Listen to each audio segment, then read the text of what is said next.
क्या आपने कभी सोचा है कि रावण जैसा महाबली राक्षस आखिर इतना अजेय क्यों था, जिसने देवताओं को हराया, इंद्रलोक को जीत लिया और तीनों लोकों में अपनी दहशत फैला दी।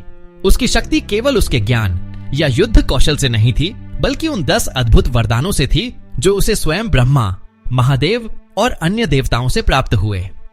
सोचिए, एक ऐसा वरदान जिसने उसे देवताओं से अजेय बना दिया, दूसरा जिसने उसे अग्नि और जल से अटूट कर दिया, और एक ऐसा जिसने मृत्यु के देवता यमराज तक को निष्क्रिय कर दिया। यही वरदान रावण को बना देते हैं केवल लंका का राजा नहीं, बल्कि तीनों लोकों का आतंक। तो आइए चलते हैं इस रहस्यमयी सफर पर, जहां एक एक करके हम जानेंगे वो 10 वरदान जिन्होंने रावण को बना दिया लगभग अमर। सबसे पहले ब्रह्मा जी ने रावण को ऐसा वरदान दिया जिसने उसे अमरता के बराबर शक्ति प्रदान कर दी।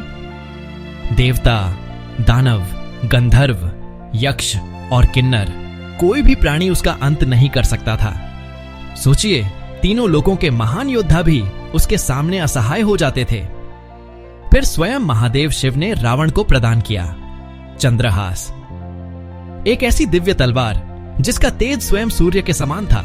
कहा जाता है यह खड्ग हाथ में आते ही रावण के चारों ओर एक अदृश्य कवच सा निर्मित हो जाता था और उसका हर प्रहार पर्वतों को चीर डालने की शक्ति रखता था। अग्निदेव ने वरदान दिया कि अग्नि की लपटें भी उसे कभी नुकसान नहीं पहुंचा सकेंगी। वह धधकती ज्वालाओं के बीच भी खड़ा रह सकता था, मानो स्वयं अग्नि उसका रक्षक बन गई हो। कुबेर धन और वैभव के देवता, उन्होंने रावण को सौंपा पुष्पक विमान, एक ऐसा दिव्य रथ जो उसकी इच्छा मात्र से आकाश में उड़ उठता था, इतना विशाल कि पूरी सेना को ले जा सके और इतना तेज कि पलक झपकते ही तीनों लोकों का चक्कर लगा आए। यही विमान रावण की विजय यात्राओं का साथी बना और लंका को स्वर्ग से भी अधिक समृद्ध कर दिया। फिर सूर्यदेव ने दिया आशीर्वाद कि रावण का तेज कभी क्षीण नहीं होगा, उसका प्रभाव, उसका बल सूर्य की तरह सदा प्रज्वलित रहेगा। वह चाहे युद्ध भूमि हो या राज सिंहासन, जहां जहां रावण जाता उसका तेज सबको झुका देता था। इंद्र, देवताओं के राजा, जिन्होंने अपने वज्र से असुरों का नाश किया था, उन्होंने भी हार मानकर वरदान दिया कि उनका वज्र रावण पर निष्प्रभावी रहेगा। सोचिए, देवताओं का सबसे बड़ा अस्त्र जो पर्वतों को तोड़ दे, बिजली सी प्रहार कर दे, वही वज्र रावण के शरीर को छू भी न सके। और अंत में मृत्यु के देवता यमराज, जिनसे बच पाना किसी भी प्राणी के लिए असंभव था, लेकिन रावण वह इतना महाबली बना कि यमराज भी उसे बांध नहीं पाए। न काल, न कर्म, न मृत्यु की डोरी, कुछ भी उसके जीवन को छू न सकी, मानो स्वयं मृत्यु भी उसके चरणों में बंधक हो गई हो। और वरुण देव, उन्होंने रावण को जल की अजेयता दी, महासागर की अथाह गहराइयां, अथाह लहरें, यहां तक कि समुद्र की प्रलयंकारी शक्ति भी उसके तन को छू नहीं सकती थी। यही कारण था कि रावण चाहे अग्नि में खड़ा हो या समुद्र की गहराइयों में उतरे, हर जगह वह अविनाशी बना रहता था। लेकिन सबसे रहस्यमयी वरदान था नागों और विष पर उसकी विजय। कहा जाता है समस्त नागराज और उनके विष भी रावण के शरीर को स्पर्श तक नहीं कर पाते थे।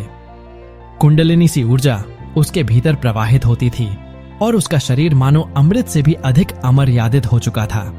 जहां साधारण प्राणी विष की एक बूंद से मृत्यु को प्राप्त हो जाते, वहीं रावण विष की नदियों में भी विचरण कर सकता था। और अंत में उसे मिला सबसे महान वरदान, असाधारण बल और दिव्य ज्ञान। वह न केवल अपार शक्ति का स्वामी था, बल्कि चारों वेद, 6 शास्त्र और अनगिनत तंत्र मंत्रों का ज्ञाता था। उसके पास संगीत की विद्या, आयुर्वेद का रहस्य और मायावी शक्तियों का अनंत भंडार था। रावण केवल एक योद्धा नहीं, बल्कि विद्वान, महाज्ञानी और महायोगी भी था। इन्हीं 10 वरदानों ने उसे बना दिया तीनों लोकों का अजेय अधिपति। परंतु यही वरदान उसके भीतर अहंकार की ज्वाला भी जगा गए, और जब अहंकार सीमा लांघता है तो विनाश अवश्यंभावी हो जाता है। यही हुआ रावण के साथ भी। वरदानों से अजेय बना यह राक्षस अंततः अपने ही घमंड के कारण राम के हाथों मृत्यु को प्राप्त हुआ।